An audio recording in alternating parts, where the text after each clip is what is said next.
are prevailing legal principles that place me in a predicament and prevent me from fully participating in this present proceedings. As many of you are aware, currently there are two pending cases before the Supreme Court involving the broadcasting operations of ABS-CBN. One is the quo warranto petition I filed for the forfeiture of ABS-CBN's franchise. The second case is the petition for certiorari and prohibition filed by ABS-CBN against the National Telecommunications Commission, or NTC, questioning the NTC's cease and desist order. Some of the issues involved in these cases pertain to ABS-CBN's violations of the Constitution and its franchise, which, according to your letter, are the subject of your current inquiry. Pinagbabawalan akong magsalita ukol sa kahit anumang bagay na may kinalaman sa mga petisyong nakahain ngayon sa Korte Suprema ng dalawang prinsipyong panglegal. These are the principle of non-encroachment on the exclusive domain of judicial jurisdiction, and the other one is sub judice rule. In the case of Benson versus Senate Blue Ribbon Committee, the Supreme Court cautioned that allowing Congress to investigate matters over which jurisdiction had already been acquired by the courts would create the possibility of conflicting judgments. It held that the inquiry into the same justiciable controversy would be an encroachment on the exclusive domain of judicial jurisdiction that had set in much earlier. Indeed, as said in Benson, Congress's power to inquire is recognized. However, such could not usurp judicial functions. In the same vein, the sub judice rule restricts comments and disclosures pertaining to the judicial proceedings in order to avoid prejudging the issue, influencing the court, or obstructing the administration of justice. The same rule was likewise used by the OSG in declining the previous invites from various committees in the Senate and in the House of Representatives, where the expired franchise of ABS-CBN and its renewal are being discussed. Lest I be misconstrued of favoring the House over the Senate, my appearance today is without prejudice to prohibitory rules.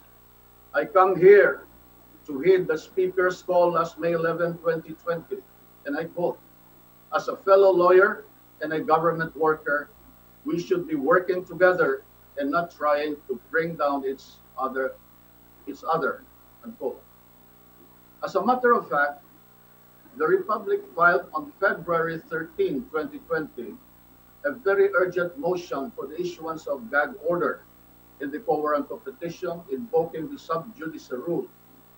In said motion, the Republic prayed for the issuance of an order prohibiting the parties, including the Republic, and any person acting on their behalf from releasing any statements discussing the merits of the quo warranto petition. I maintain this position, and thus I am not allowed to answer any questions involving matters pending before the Supreme Court. I must tread lightly to avoid violating the sub judice rule. A violation of the sub judice rule may render one liable for indirect contempt under Section 3D, Rule 71 of the Rules of Court. I must also point out that the canons of Code of Professional Responsibility likewise hinder me to comment on the merits of the case. In the case of ABS-CBN versus NTC, the House of Representatives, along with the Senate, has been impleaded by the court as a party litigant. Thus, my mere presence in any proceedings of the House of Representatives to hear and discuss any matters involving the case might violate the Code of Professional Responsibility. As we all know, the OSG represents the NTC, in the cases earlier mentioned.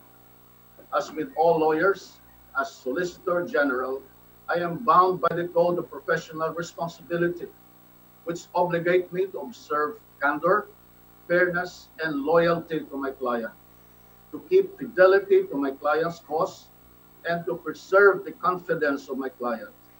It may thus be the height of professional misconduct and impropriety for me to appear before a party litigant, especially when this appearance would inevitably lead to a discussion of matters relating to an ongoing case.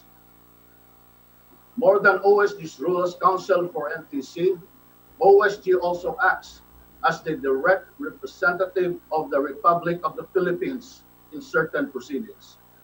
As the Republic's representative in the quo warranto against ABS-CBN, and as a statutory counsel of the NTC in the ABS-CBN's petition for certiorari and prohibition against NTC, the OSG plays a quintessential role in protecting the Supreme Court from extraneous influence so that the latter may not only be impartial, but also appear to be impartial in deciding upon the issues of the case. Number 3,